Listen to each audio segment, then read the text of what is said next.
NPCI website খুলছে না বলে আধার সিডিং বা ডিবিডি লিংক আটকে রয়েছে। ভাবছেন ব্যাংকে দৌড়াতে হবে? একদম না।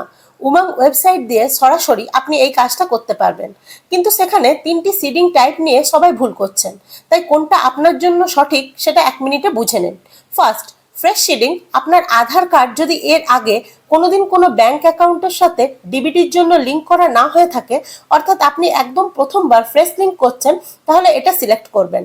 Second, movement same bank with another account. একই ব্যাংকে যদি আপনার দুটো অ্যাকাউন্ট থাকে আর আপনি যদি আগে যেটাই টাকা পেতেন সেটার বদলে ওই ব্যাংকেরই দ্বিতীয় অ্যাকাউন্টটিতে সরকারি টাকা নিতে চান, তাহলে এটা বেছে নেবেন।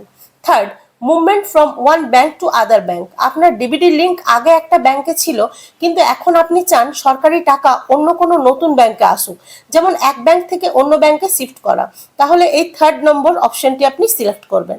তথ্যটি যদি কাজের মনে হয় ভিডিওটি লাইক আর শেয়ার করে দেন।